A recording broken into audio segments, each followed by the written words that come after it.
Oh, follow him, Bobby, follow him. They call it the Sport of Kings. And it's a perfect summer day for the players and their ponies to run. Back in the 30s, there were 27. On the last remaining outdoor grass polo field in Los Angeles. We are so incredibly lucky to have this field right in the middle of Los Angeles. It's all thanks to a man unlike any other. He was a huge lover of polo. Will Rogers.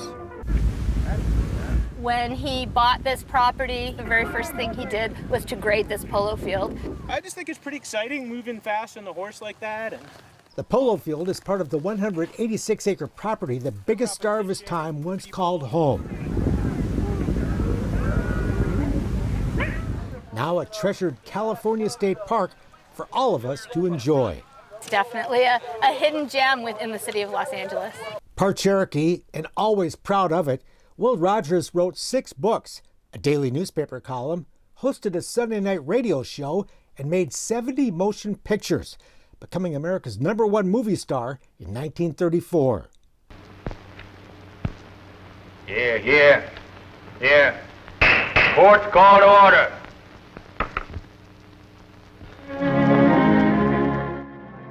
So at the time of his death, Will Rogers was the most famous person in the world, not only in the United States, but in the world.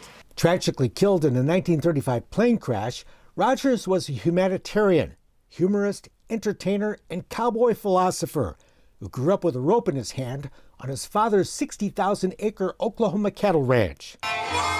When Will was 6 years old, he was introduced to trick roping, and he fell in love with it. He never stopped doing it. And the tricks he did with that rope, some of which no one else has ever done, launched a career like no one else has ever had. There's never been anybody like him since. Starting out in Wild West shows, he added humor to his rope tricks in his popular vaudeville stage shows and was the star of New York's Ziegfeld Follies until Hollywood offered him more money. And a clean, straight roll into a 4-foot catch.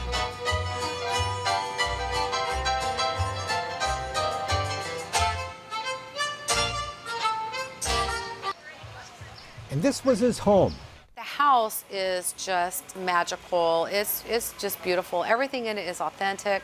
2 homes, actually, that look pretty much like they did when Will lived here with his wife Betty and their 3 children. And if Will were to walk through that door right now, the tour begins in the first one. He would recognize every artifact in this room.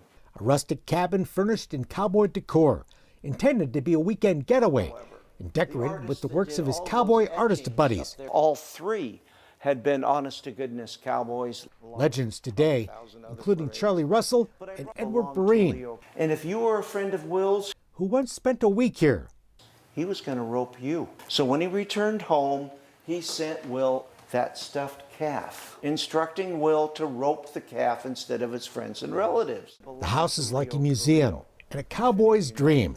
The mounted animal heads were all gifts, like the longhorn with the very long horns, over 7 feet across. Everything here was used by the Rogers family.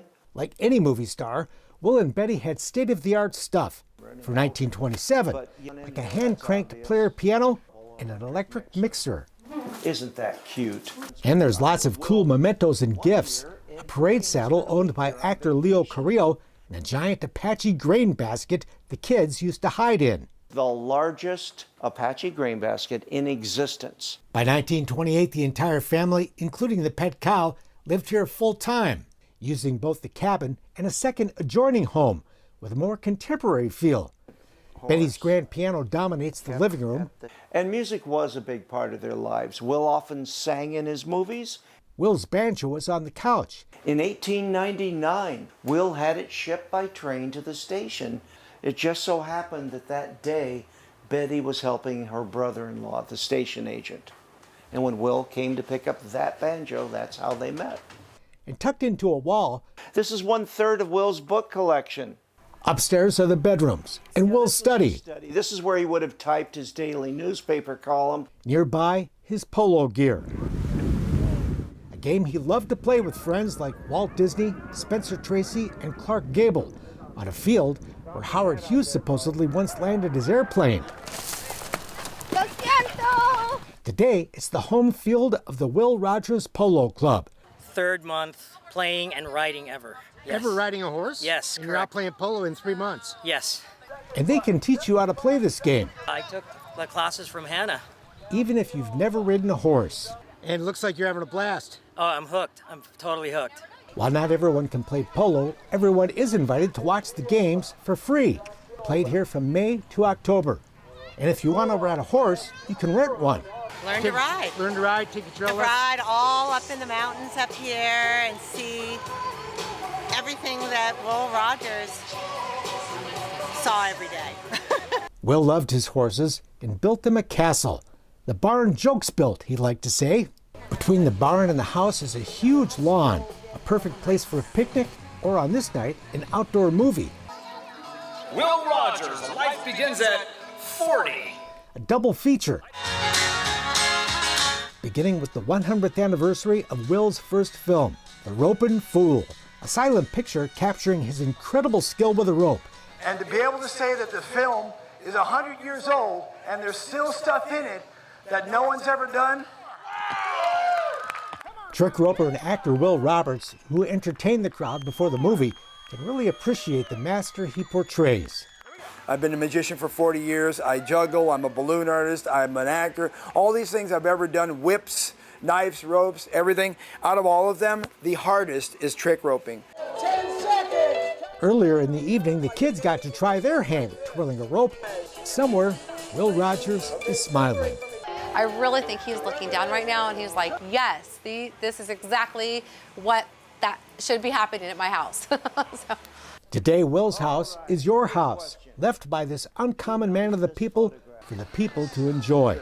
Kicking back on the grass or kicking up their pony on the last grass polo field in Los Angeles. There's so many things that you can do here at Will Rogers State Historic Park. It truly is the hidden gem of Los Angeles.